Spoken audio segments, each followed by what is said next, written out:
Are you thinking, keeping up a diet is so hard? How do I stop myself from getting cravings? Can cheat days help me to stick with it? Long-term change can be a challenge, and that's why we've come up with this video.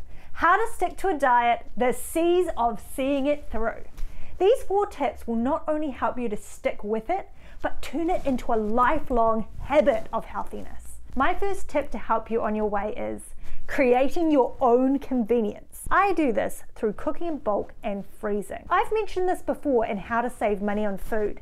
However, it also applies to staying the course. Having a stockpile of bulk cooked meals makes a huge difference on those nights when you don't feel up to cooking. This can be as simple as just cooking a bit extra, or as hardcore as a massive stockpiling mission. I did this the months leading up to my son's birth. It was brilliant. I do it for convenience and to stay away from pre-made food. Now, pre-made food is often highly processed, full of preservatives to lengthen out its shelf life. Making it from scratch and freezing it is often a much healthier option. This way, you have food to grab when you're in a rush and know it's the sort of food that's good for your body. Some of my top cook and bulk options are beef and mushroom stew, or any slow cooked meal really. Throwing all the ingredients in a slow cooker. When you get home, you have hot food and leftovers to freeze for lunches or a quick dinner on a busy day. Now, chicken thighs are pretty good. Pre-cooked and then frozen. I sprinkle salt and pepper and garlic powder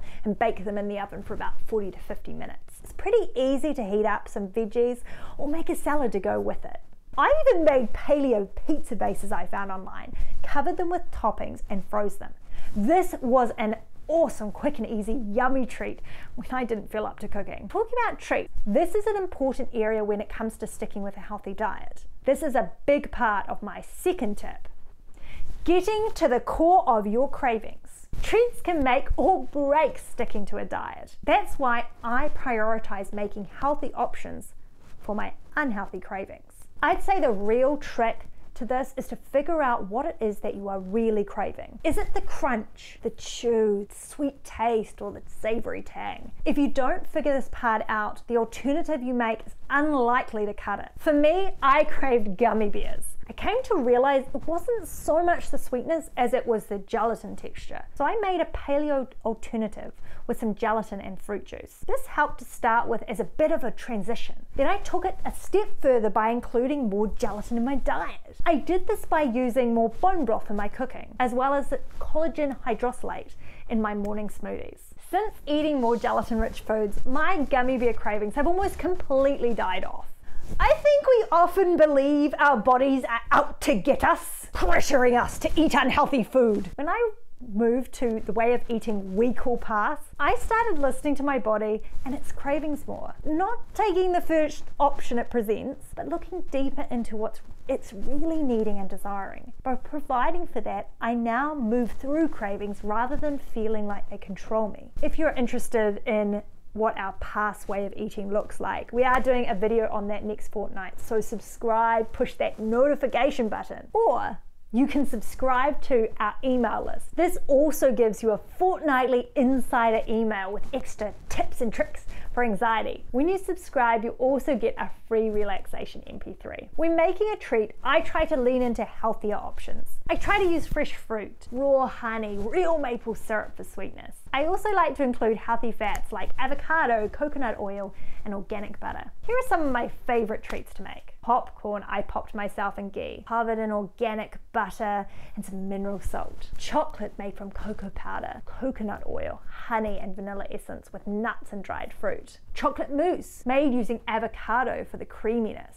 I find I come and go off my different treats. I think that's okay and part of the process. Now, some of my treats can be challenging to make or take up quite a bit of time to prepare. I find it's a good idea to have treats that are less accessible. When the cravings start to dwindle, it gives me pause about whether I want to keep making that time-consuming treat or just grab a piece of fresh fruit. However healthy the individual ingredients of a treat might be, most often they're in a quantity that's not ideal.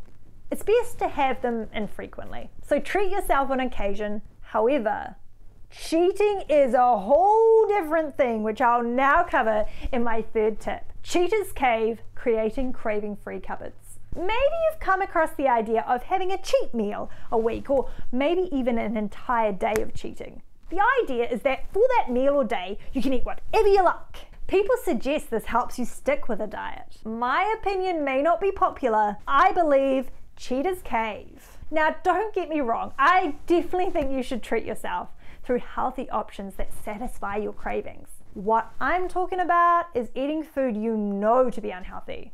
Food that goes against your healthy life choices. Eating doesn't just compromise the diet, cheating compromises your own healthy goals. In almost all other areas, I feel we understand this. You want to have a healthy long-term relationship?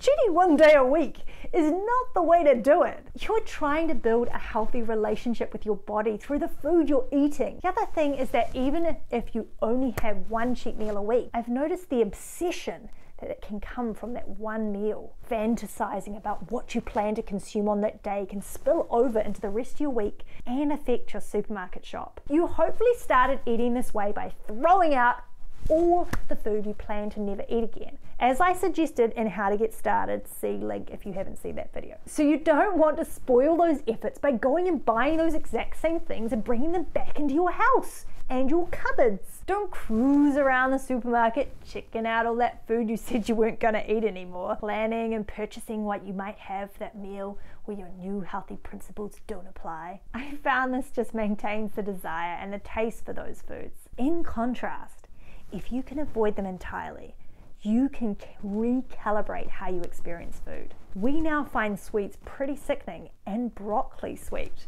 Instead of creating a new lifestyle which will become easier and more normal for you, by cheating it will stay just a diet and not a long-term change. Now, it will really help to have supportive people around you, helping you to stay faithful to your new way of eating. My next point is, create culinary community. Find your people who eat the way you do, and support your healthy life changes. If you want to change to a healthier way of living, it can be hard when you feel alone in it and isolated by it. That's why connecting with people who eat how you eat is so important. People who you can have meals with and share recipes. It's so nice to hang out with the person who got us started on this way of eating. The feeling of camaraderie is great and it really motivates us to stick with it. There are all sorts of online communities, so there's no excuses if you don't know anyone personally that eats like this. As a bonus, we want to address how to stick to a healthy diet on the weekend. So firstly, I'd suggest you steer clear of using one of those days as a cheat day. This is not going to help you stick with it. Rather, it may derail the rest of your week. Use the extra time you may have on the weekend to cook in bulk, so you don't have to cook as much during the week. Decide on a special treat meal that sticks to the diet guidelines. This may be a little bit more time consuming to make or have slightly fancier ingredients to help you feel excited by the diet. Eating healthy can feel like luxury if you make an effort. If you found this video helpful, push the thumbs up. I hope these tips can help you to stick to your diet. More importantly, I hope they change that diet into a permanent healthy lifestyle. I see this as the real goal of these tips. If you want to see more videos on eating healthy, check out our channel. We also do videos on anxiety and PTSD. So subscribe! We would be honored to have you join us. Together, we can achieve healthier bodies and minds. Have a great week. My gubbing me. I see yourself cheating yourself. Multiple yourselves. Yourself. If you can make. No. It's like a game, you do it over and over again, like Crash Bandicoot. I feel like I keep falling into the same hole over and over again.